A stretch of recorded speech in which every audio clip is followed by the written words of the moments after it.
Yocawpaw Pete and Billy Durango, a tale of the Buddha. Push, push, pedal, pedal, straining calves and thighs across desert sands, endless pumping mountains distant rise blue-purple dawn, shift, sweep, the fine-tuned gravel splashes and runs before the wheels, sweat-sweetened brow furrowed as the dusty rills. Hoompa! Hoompa! Breath in clear morning vapor trails, rise, spread. The desert is no place for a bike. Hot day, no place for a fish. Still late night dark this wind-side early morn. Slow breeze tickled by a heralding aura washes up from the valleys. Slow lace floats in a freshening sky beyond the curve. The mother yawns her great wet mouth in continuous rhythmic serenade. A child, lately from the warm heart, quickens, though slowing, nurses in gathering mist. Too late the woodly webblies toss tickets to the tops of dreams. The wisest said, trust. More the thoughts within, more the dreams without unbred. Those branches to blossoms turned that spring, and wood did rock on wood and reed. Said so that happy first hour, breast dreamt the mornings after. Swept petals murmuring choral grouped, hissed bees on trembly papered wings. On soft white sheets the years record, veils of laughter and tears. Cursed sand and sky and sun, metamorphized earth linked by atomic link crept on, while the ageless rocks slept, a geologic catnap, dream epics of time. Began and moved, stopped short too soon. Chug, chug, human engine, huff, huff, air-injected, multi-phrasal, response-oriented, functionalized, non-person, pumping, peeling, charging on, red-glowed monkey's back, salt-stained, flex muscle diagrams of effort and strain, gray-eyed, batted lid, furrow of thought. I'm a-gonna break this desert, break its scorched-ass back. Pump and haul, crush this sandcastle. I mourn these rocks. The roots, you see, broke through the ground, bent round the stones, but in the crevice grew, to nest within the happy, laughing, lovely Lady Earth. Offshoots tickle and probe. Earth, she moans, wrapped round and ground to what was the child.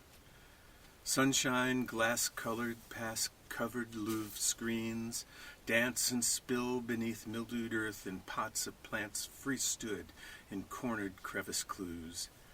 Sparse cowboys still ride the plains, ephemeral reminders of the past. Their horses graze on dust-swept miles of free-flowing grain, trampled and threshed by rain and wind. Dry leather faces pace the sun, hoof clomp and jingle of spurs, bits and stirrups. The crows caw cavernously in the sky's empty expanse. Billy creeps on all fours, edging closer and closer still to the low hedge, careful not to over-disturb the grasses and give himself away. He moves like the wind, as Pete has shown him. Graceful, fluttering tops, the only clue. He comes to the hedge and peers through. Beyond, an orchard and a man. What love do you have for a day of sunshine, eh, Billy? We feel it. But what is it? Light. Heat. That's all. Heat. The world warm and cool. The night cool, warm and cool, day and night. The cloud that cool blankets the day, warm blankets the night. Ask the plants, Billy. Ask the plants. There was little difference in the sand and the sound. The vibration was the same. Billy quick-lipped the dry morass developing below his nose. Quick slapped the heavy metal protuberance by his hips. Quick snorted the thickening air. This kid was quick. Quicker. Quickest. Fast. Unutterably unslow. Barnes glanced beneath the brow of his solid titanium visor. Through the clear, varnished dawn, there was something out there, something in the air. He scanned the horizon once, then shifted to a polar scan of the same area. The air thickened perceptibly. Billy thought that soon now he would have to decide, but for now, there was existence in the pudding atmosphere of this place. Ah, there it was, just below the surface. So slow he wouldn't have noticed if he hadn't been Bart, if he hadn't known something was there, if he hadn't been aware. Was it a threat? Too early to tell. But knowing where it was, he'd keep watch. Just then, he could feel it. A sudden chill. An opening in the thick envelope. A brightness that tingled. With incredible reflex quickness, he spun and fired. Bart flinched, then relaxed. It was such a low-level energy change that at first seemed only a passing irregularity and expected incongruence. Then, with blind instinct, he launched a single bolt. The familiar panoramic spectra flashed as it always had, signaling a direct hit. The vanished sand progressed to fractured crystal. The winds began. The eddies and currents swirled the individual particles into channels and masses, layers and cells. The strongest of these swept huge and billowing, raging in the ether. Synaptic bolts lurched out in jagged fingers, exciting the surrounded senses, feelings, bodies. What was desert became cloud that Yocawpaw peat commenced to rain upon a distant summit. Pruning time. Snip, snap. Cast aside the roughage. Shrubbery smiles. These leave branches to the fence and go. A dam in the countryside's mainstream. These larger cuttings, spoons and forks. The logs to lumber, chairs and such. A new room? Too early. Too soon to plan again. The rocking stopped just recently. Could he hope so soon for new buds? The singing clang of the dinner bell, a chance perhaps. He smiled and gathered grasses and the few wild-flowering thistles for the table. Billy, already before his time. Billy, locked perpetually at the cusp of birth, watches the seasons fold one into another, leads now spring, now summer and fall, hand in hand through winter, coaxes winter to be gentle, but this is his vain offering. Winter seldom listens. Start slow, Billy.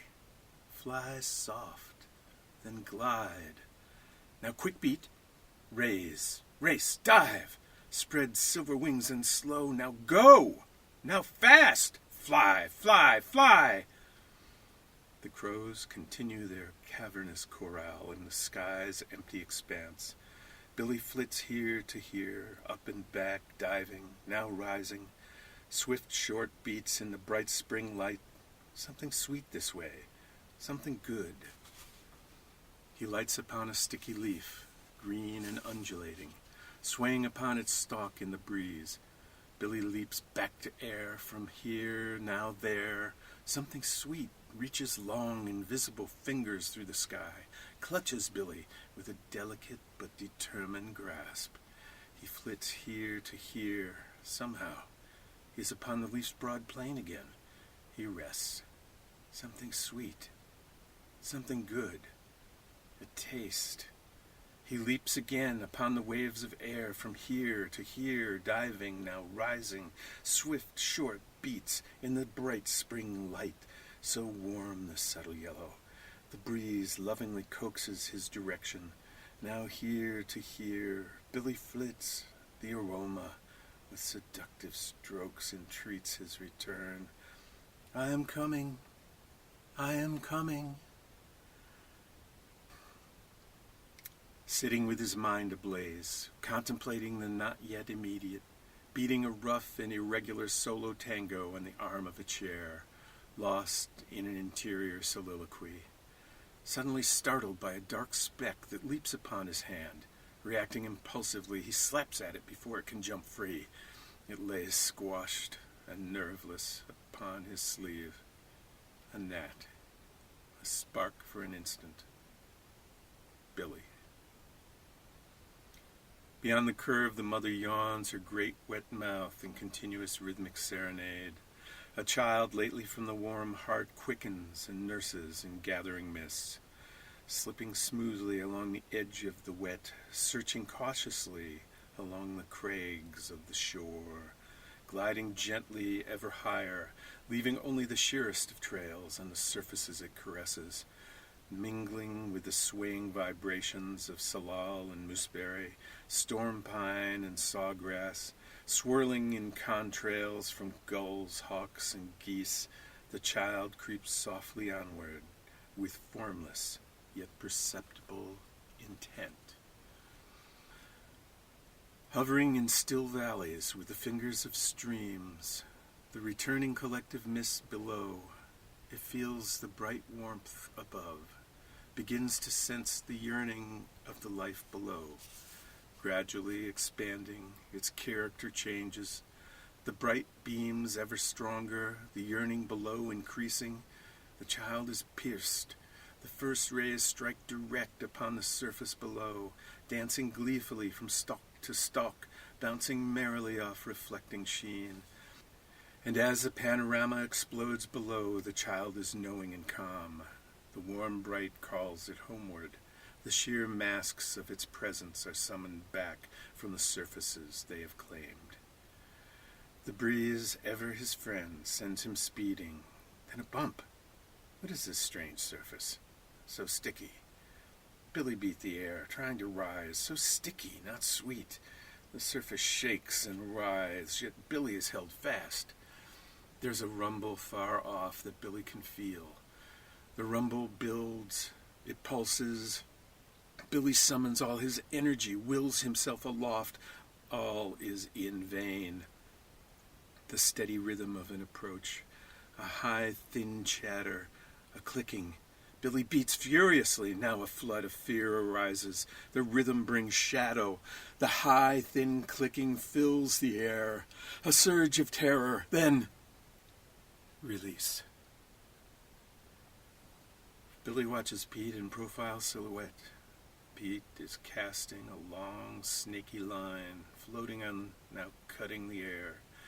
A patient, constant motion is his arm, the rod a steady metronome of sound, the swish of line and traveling bead with hooked end, a delicate symphony upon the wind. Billy watches with wary eye.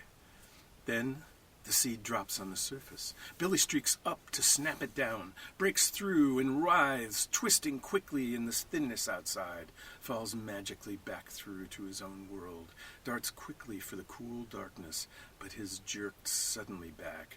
Billy swims as hard as he can, yet the tug on his jaw is irresistible. He darts this way and that, straining, now leaping through to the air, trying to give back the seed, wishing only to return through the surface and watch Pete from the safe shadows. Let his cool, thick world glide over and through him. Take the occasional tumbling seed or larva and swallow it whole. Not this tugging, tearing at his jaw. The taut, strong bow of line, slicing Billy's world, pulling him from it to the thinness beyond. Pete is measured and practiced in this endeavor, now letting slack, now reeling in. The pup is sprightly, swift, and strong, but the hook is set. Patience and knowing on Pete's side. Yocawpaw breathes deep the sweet, cool morning air, lets it roll over and through him. All good fish in all good time.